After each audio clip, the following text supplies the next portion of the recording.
Hi, I'm Patrick Lane, and when my house caught fire, I rescued my vinyl collection before my family. Tune in. Oh, you don't say tune, do you, for podcasts? No. Never mind, you can edit that out.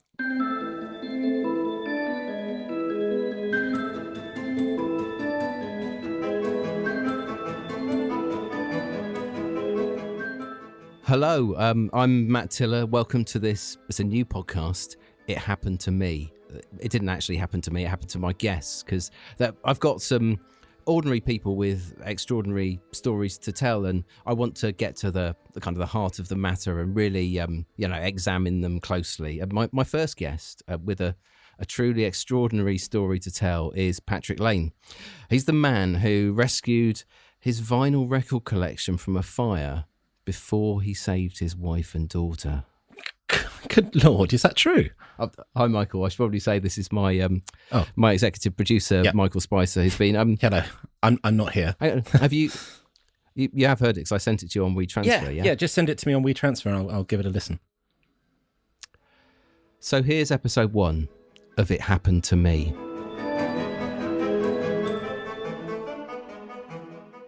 Patrick. Hi. Hi, how are you doing? Yeah, good. How are you? I'm good. Thanks so much for doing It Happened to Me. Well, it's a pleasure. It's a pleasure. Well, it's not actually a pleasure, obviously, because of what we're going to be talking about. But it's a pleasure for you. Well, no, it's great. It's great to meet you. I love meeting people who've got some incredible stories to tell, and that's what It Happened to Me is all about, of course, isn't it? Yeah, sure. I get it. It's a great idea. Thank you. That's very nice of you. And you've got a lot of attention, and people make assumptions about you, don't they? They do. I guess they do. It's all about assumptions in this game. What I want to do is put my side of the story to you and to your listeners, because I'm fed up with assumptions, frankly, and it's time we cleared the air. What do people assume when they meet you? Oh, just the usual, that I'm a tosser. but they're wrong. You know, you need to get to know me. Well, we will over the course of this podcast. I hope so. Yeah. Well, just very briefly, you tell me just in an absolute nutshell. Yeah. It happened to you. What did happen to you? In a nutshell, difficult, but okay. There was a fire at my house, and I rescued my vinyl collection before my wife and daughter. Yeah, I mean, when you put it like that, starkly as that... Sounds bad, doesn't it? I know. Hands up. Sounds bad. But it's not as bad as you think. That's all I'm saying. Okay. Okay. And it must have been hard to listen to some of the kind of talk about you, the paper's headlines. You know, you were described as Britain's biggest cowards, the worst husband in East Anglia. The Daily Star said you were the biggest tosser since records began. Records began. Yes. I got that pun, and I have to say, hats off. Most of the time I didn't really listen to it. I didn't read it. I turned myself off because it was just negativity, and you don't need that in your life. As a musician, I don't need that in my life. Tell me a bit about yourself. You're a professional musician? No. No, I'm not a professional musician. I've always wanted to be. Not quite made it, because I just don't think there was enough attention for the sort of music that I wanted to do. So I just keep banging on that door. I don't think you're too old to ever stop knocking at the door, so I'll just keep knocking until someone lets me in. Let me in! So what is the type of music? Because you're obviously obsessed. Yeah. No, I like blazer rock. Yeah. That's my thing, blazer rock. I love blazer rock. I love all the bands who ever indulged in that subgenre of rock that was sort of late 70s, early 80s. It had a cleaner sound, and the name comes from the fact that most of the musicians associated with it came from sort of middle class backgrounds. That's really all it's about. That's blazer rock. Unfair label, but that's what it turned into. So yes, I'm into blazer rock. I'm into bands like Galloping Virus, Silvery Saturdays, Frosty Birdbath. Love them. Which is your, your favourite, your sort of go-to band and tune? Well, this is where the story starts, because I love Atomic Folder. They're the absolute top dogs, I love all their work. Right. I don't know much about them. Well, they did Princess in an Earthquake, The Curse of the Golden Archer. Dennis Thatcher is Hooked on Coke. That was my favourite. But I was listening to, on this particular Sunday, when I was, when the house caught fire, I was listening to my favourite single by Atomic Folder called Dense Rum. Actually, tell a lie, I was listening to the B-side, The Kingdom of Intense Pleasure, which was a live performance recorded for John Peel. So I was listening to that. Atomic Folder, they've never done a bad song. Right. I mean, I don't particularly know them, but... No, but that's the thing. Not enough people know about Blazer Rock, and that's what I'm here for. I'm a one-man crusade. Okay, well, I'll listen to it after the podcast. So you were listening to your favourite band, Atomic Folder, an obscure B-side, and then you could sense that something was wrong in the house. Yes, like most people who are in a house that's on fire, I could smell smoke. I had assumed that Jeanette, my wife, had simply burned the dinner. Not that I rely on my wife to make dinner. I want to stress that. I can cook too. I'm a modern man. But she was definitely making dinner. So the smoke was filtering through, and I was in my music room, and the smoke alarm wasn't going off. That was the problem. So I thought, well, this is a bit odd. Turned out there was no battery in the smoke alarm. My fault, hands up. But I walked out. I walked out onto the landing to see where the smoke was coming from. I stood at the top of the stairs and I looked down, and in the hallway was an amplifier that I had left there. It was broken, and I was intending on fixing it later that day. But my daughter, Misty Blue, she had come along and plugged that amplifier back in. That's a curious name for... Is Misty Blue Well, I didn't think that was a Blazer Rock song. Misty Blue is not a Blazer Rock song. Misty Blue is the name of the bassist of one of my favourite Blazer Rock bands, Uncle Horns. You know Uncle Horns? I've not which Slap my hat off. You've got a hell of a nerve. No, come on. Uncle Horns definitely did Top of the Pops. Okay, but I wasn't watching Top of the Pops in the entire 70s and 80s. Hey, Matty, come on. Let's not pretend it was before my time. Okay. Or some other BS. Okay. But that's not, I know it's part of the story, but the key thing is what actually happened when your daughter plugged that amplifier in and the house caught fire. Tell me what happened. Yeah, well, I mean, it wasn't an amplifier after that. It was just a box of fire. And I saw that, and Misty Blue wasn't there. I didn't see Jeanette. I just saw this box of fire. Now, okay, here we go. The next thing I did was because I wasn't thinking straight. Okay, that is my defense. I panicked. Okay, so I didn't go down the stairs to see where Jeanette and Misty Blue were. I went back into the music room. I found an empty crate and I started filling it up with some of my most treasured vinyl. That's what I did. Not because I was driven to, but because I panicked. I wasn't thinking straight. Okay?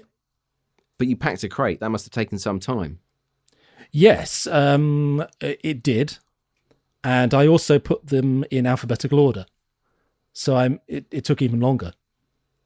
But, you know, it's a strange thing, the human brain. Did your wife and daughter not even come into your mind at that point? The house is on fire. Hey, listen, this is a confessional, right? The answer is no. The answer is no. I was thinking of Atomic Folder. I was thinking of The Galloping Virus, Uncle Horn's Castle Claw, The Dead Ravens. I was thinking of all those insanely good bands. What can I say?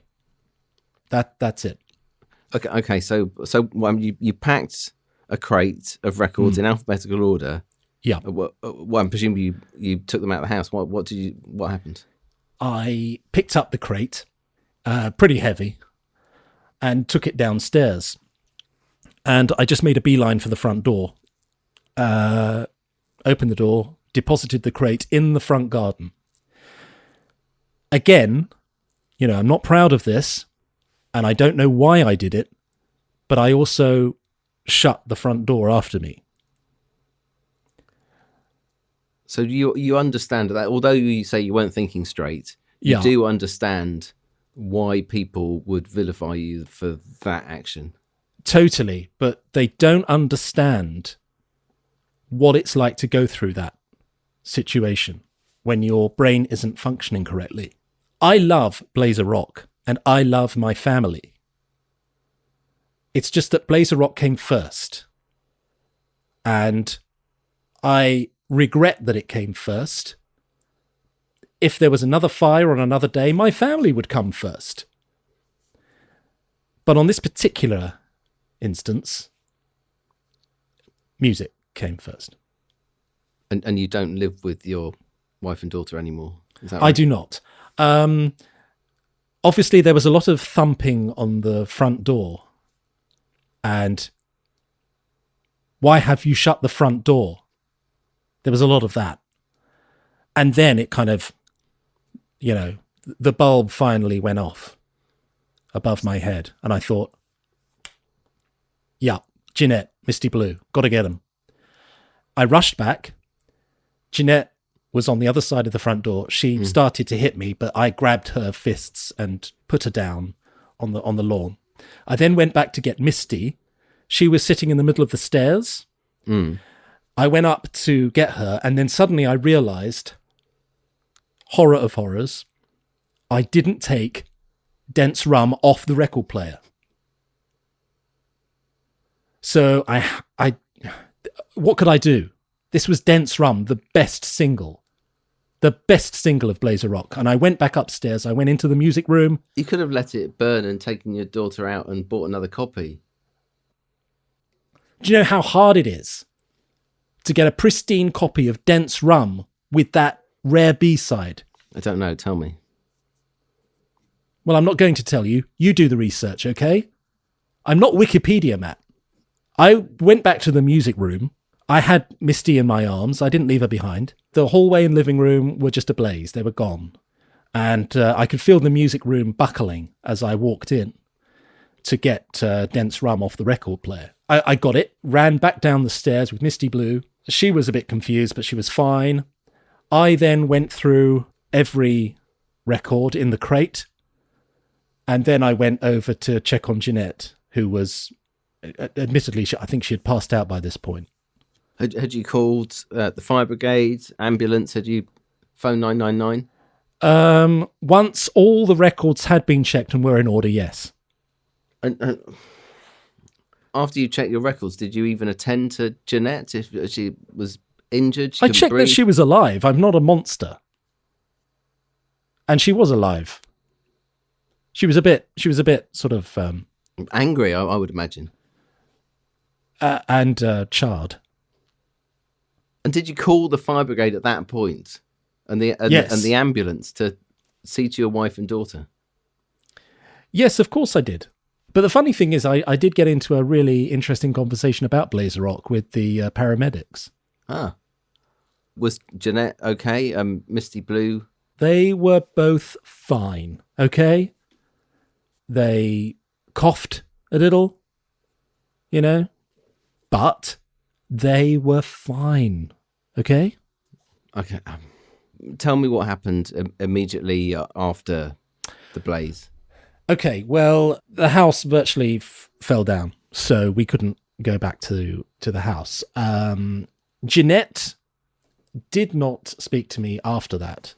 She made arrangements to go and live at her mother's, and she took Misty Blue with her. I did my best to mend bridges.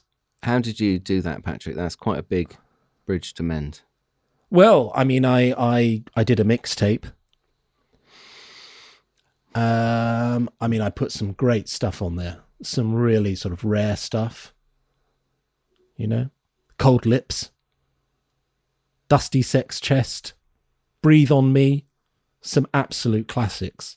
But she didn't respond at all. She just cut off all communication. You tried to build bridges. What about Misty? I mean, Misty's obviously very small, 3 years old. So Yeah, she was 3. I don't know whether you can really sense this in a 3-year-old, but it's almost like she felt relief that I wasn't in her life. Mm. And I don't know where that came from, but she was absolutely okay with it. Occasionally I'd call her and I'd say, "Are you missing your daddy? Are you missing your pop-pop?" You know? And she'd say, No, I'm fine.